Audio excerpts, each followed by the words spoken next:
Hoy os traigo un problema guapo que nos va a servir para repasar un montón de conceptos de química cuantitativa y de termoquímica para un nivel ya medio, ¿vale? Podríamos ver, bueno, veremos de hecho una serie de conceptos bastante interesantes. El vídeo va a ser un poquito más largo de lo habitual, pero porque hay mucha tela que cortar. Básicamente, ¿qué tenemos aquí? El problema nos dice que tenemos una reacción de hidrogenación del eteno para formar etano, ¿de acuerdo? Aquí podemos ver, estos son gases orgánicos, el CH2 con doble enlace significa que literalmente se forma CH4, ¿de acuerdo? Con doble enlace aquí, C2H4, el hidrógeno, y esto se rompe y forma un enlace simple de carbono, ¿de acuerdo?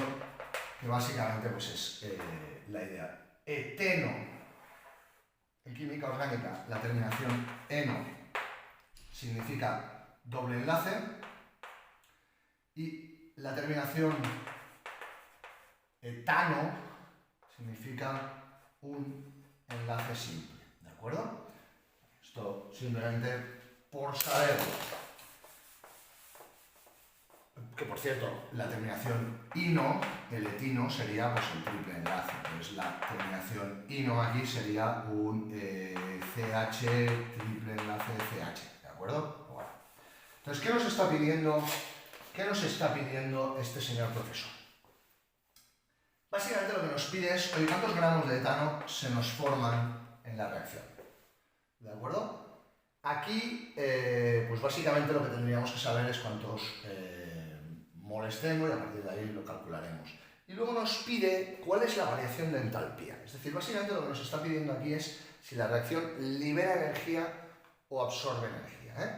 Y para eso tenemos un montón de datos. Fijaos, tenemos las masas atómicas, tenemos presión y temperatura y tenemos aquí un montón de entalpías de enlace, que es la energía que se necesita para romper o formar determinados enlaces, ¿vale?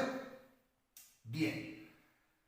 Vamos paso a paso. Vamos con el primer punto, que es ¿cuántos gramos de etano se me forman?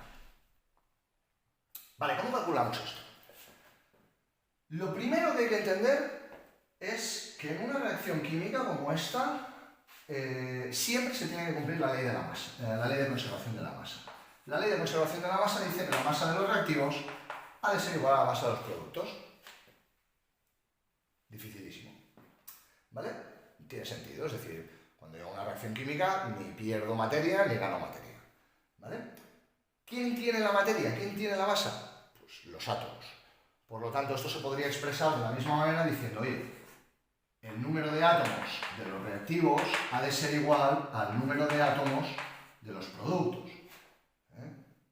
O dicho de otra manera, el mismo número de átomos que tengo en esta parte de aquí es el mismo que tengo aquí. Es decir, yo no puedo ni ganar ni perder átomos. Cuando yo hago una reacción, cuando yo juego con Legos, yo puedo desmontar piezas de Lego, pero las piezas siguen estando, ¿eh? Las puedo cambiar de sitio, puedo enlazarlas de una manera diferente, pero no las tiro fuera de casa, ¿de acuerdo?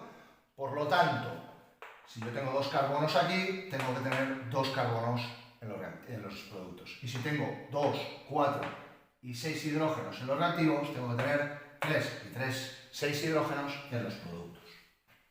Ok. Dicho esto,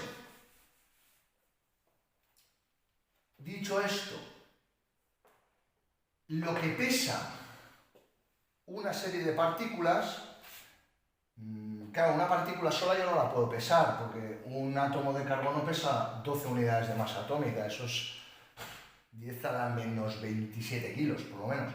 Por lo tanto, no me interesa. Necesito algo, necesito el mol. Y el mol, sabemos que es básicamente un número, 602.200 trillones de partículas, ¿vale?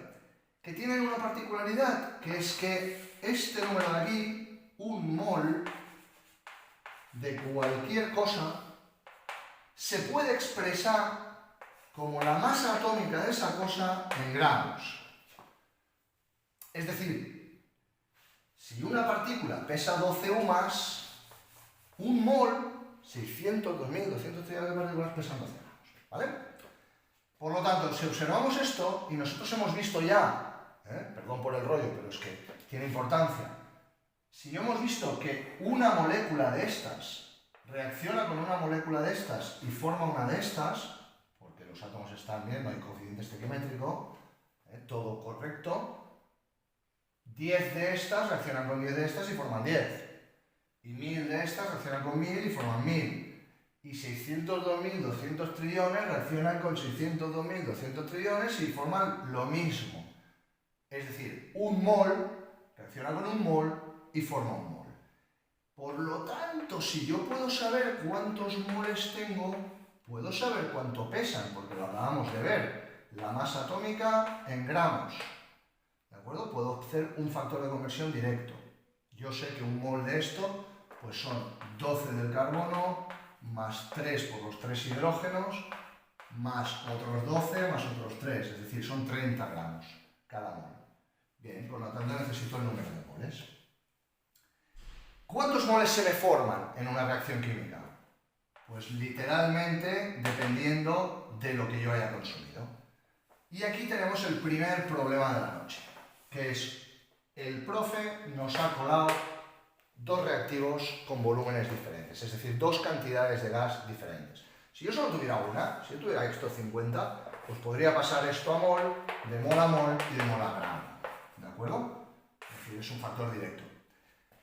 Pero no tengo uno, tengo dos. ¿Con cuál juego? ¿Juego con uno? ¿Juego con los dos? Pues juego con el primero que se termina. Es decir, vamos a explicarlo con una velita. Si yo tengo una velita y enciendo la vela, ¿cuándo se termina el fuego? ¿Cuándo termina la reacción? Esto es una reacción química. Es una reacción química entre la cera más el oxígeno que me forma CO2 más agua. Y por el camino libera calor, libera energía.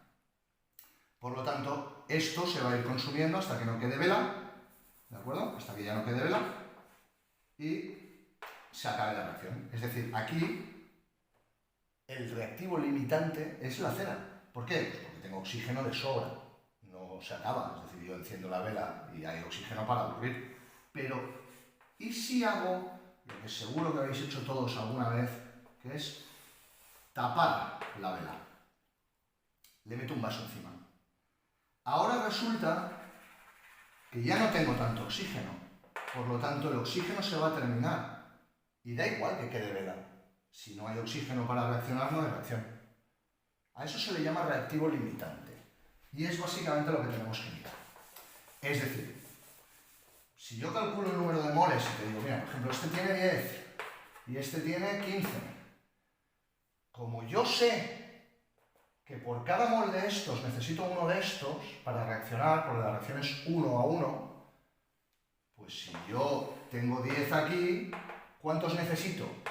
Necesito 10. Es decir, si yo consumo 1, aquí se me consume 1. Si aquí consumo 2, aquí se me consumen 2. Hasta que aquí ya no tenga. Cuando yo aquí no tenga, aquí me siguen sobrando 5. Pero da igual que me sobren 5, porque yo ya no puedo hacer reacción. Para hacer esto, necesito las dos cosas. ¿Vale?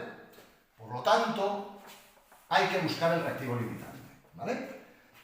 Y para eso nos aprovechamos que estamos jugando con gases y que tenemos aquí unas maravillosas condiciones de presión y temperatura.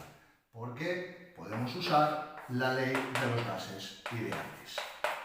La ley de los gases ideales nos dice, oye, tengo aquí el número de moles, tengo aquí una constante de 0,082 y tengo las tres variables, que son la presión, volumen y temperatura. Es decir, el número de moles, la cantidad de un gas, depende de la presión a la que está sometido el gas, del volumen que ocupa el gas y de la temperatura a la que está.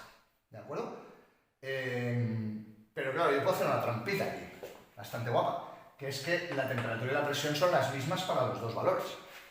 Es decir, el profe, gracias a Dios, Pues no me ha dicho, no, mira, es que resulta que el eteno lo tenemos a 400 grados y a 7 atmósferas de presión y el hidrógeno está a 25 grados y... No. Oye, mira, la presión y la temperatura es la misma para los dos. Por lo tanto, si la presión es constante para los dos valores, la temperatura es constante para los dos valores y la constante es constante, ¡amigo! El número de moles depende directamente del volumen. Es decir, tiene sentido. A mayor número de partículas, más ocupan. ¿Vale? Siempre y cuando la presión y la temperatura sean constantes. Por lo tanto, ¿quién tiene más moles? Este. Y este tiene menos. Si este tiene un número de moles, este, como ocupa el doble de volumen, tendrá 2 veces ese número de moles. Si este tiene 10, este tendrá 20. Lo que hemos dicho antes. Oye, si este tío tiene 10, irá consumiendo 1 a 1. 9, 19. 8, 18. ¿Qué pasa cuando este llegue a 0?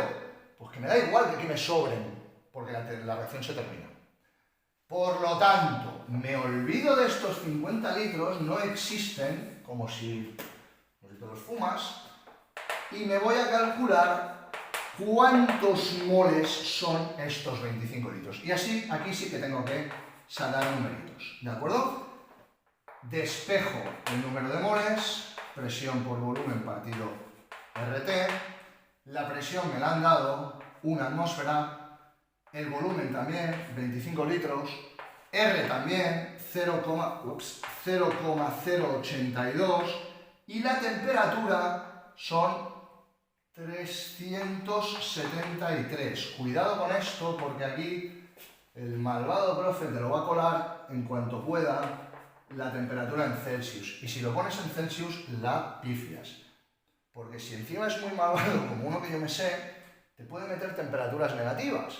Y si te metes una temperatura negativa y tú le metes aquí menos 100 grados, por ejemplo, te va a dar un número de moles negativos. Y tú no puedes deberme moles, ¿de acuerdo?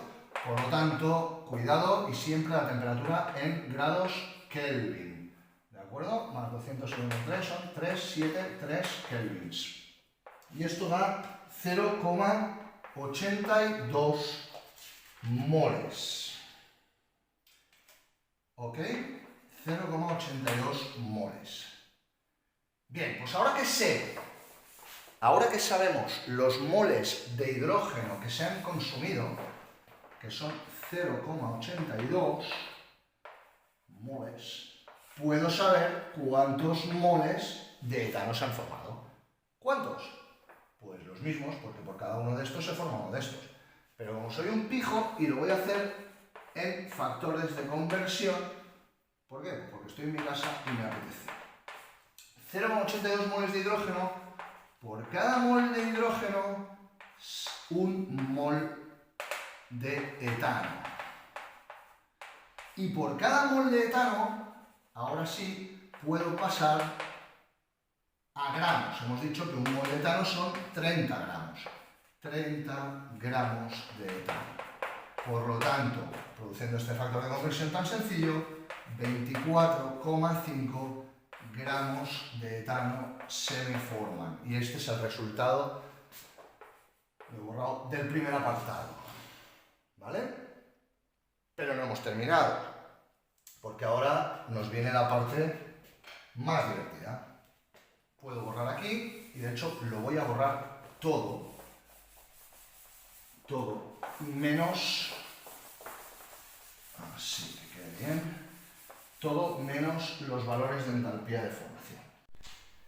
Bien, para la segunda parte del problema, en el que nos piden la variación de entalpía, pues voy a desplegar la ecuación en su forma desarrollada, ¿de acuerdo? Es decir, básicamente lo que voy a hacer es desplegar cada compuesto indicando todos sus enlaces. El etano lo vamos a poner con doble enlace de carbono, 1, 2, 3, 4, 2, 3, 4, con los hidrógenos, ¿de acuerdo?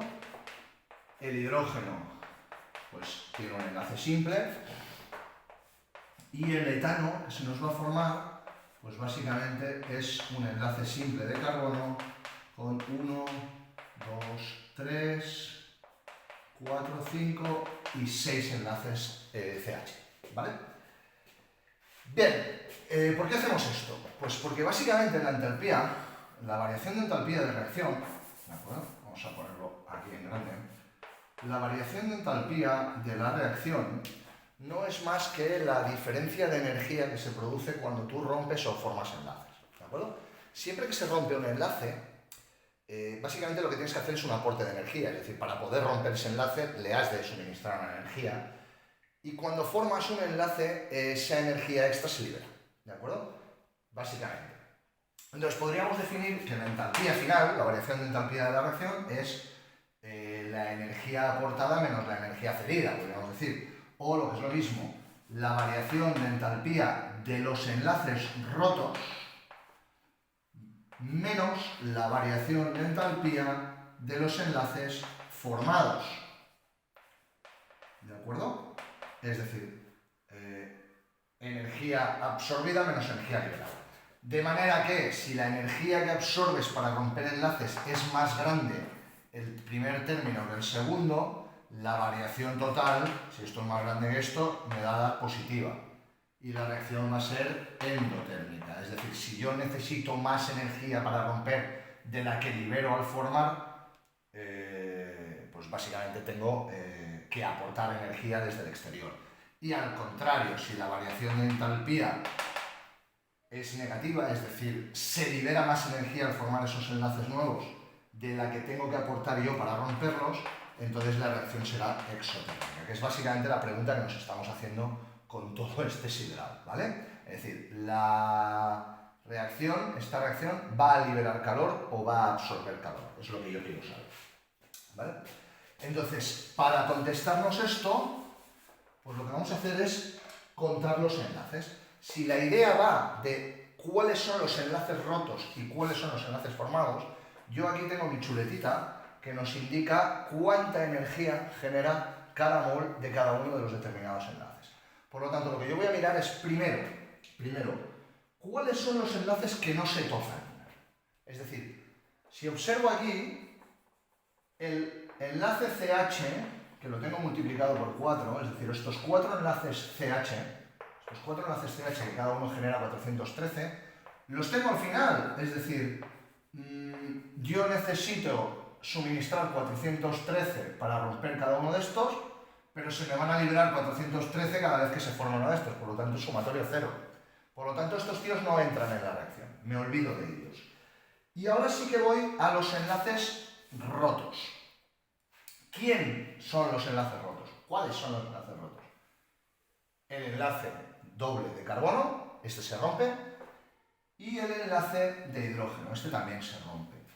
Y a cambio se me forma un enlace y dos enlaces CH y un enlace carbono-carbono. ¿De acuerdo? Que serían los formados. Entonces, desarrollando esto, podríamos definir como enlaces rotos un enlace doble de carbono más un enlace HH menos, y ahora aquí en azul, los enlaces formados, que son un enlace carbono-carbono simple más, vamos a poner entre paréntesis, más dos enlaces CH. Dos enlaces CH. Bien. Y cierro los paréntesis. Por lo tanto, desarrollando esto de nuevo, aquí me daría el enlace carbono doble es 600, más el enlace HH es 436, menos el enlace carbono-carbono, que son 600, más dos veces el enlace CH, que son 413. Esta primera parte me da 1000 36. Esta segunda parte, pues estos son 826. Uy, perdón, me he equivocado. Estos no son 600. Esto es un carbono simple, que es 347. Cuidado. 347, ahora sí. 826 más 347, pues 7 y 6 son 13, 2 y 4, 6 y 1, 7, 8 y 3, 11 y 1, 12, 1273. ¿Vale? Por lo tanto, esto menos esto, si no he hecho mal las cuentas de la vieja, me da menos 137 kilojoules por mol. Y como es un resultado negativo, la variación de entalpía es negativa, lo que quiere decir es que la reacción es exotérmica. Y una reacción exotérmica, borro esto, borro todo esto, una reacción exotérmica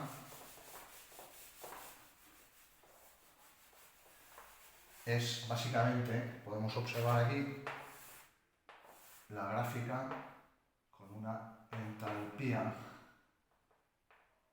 tendríamos la energía de los reactivos, energía de activación y la energía de los productos. Corresponde, respecto al tiempo, correspondería a esta función, esta gráfica. ¿Vale? Variación de entalpía menor que 0. Y ese es el resultado final.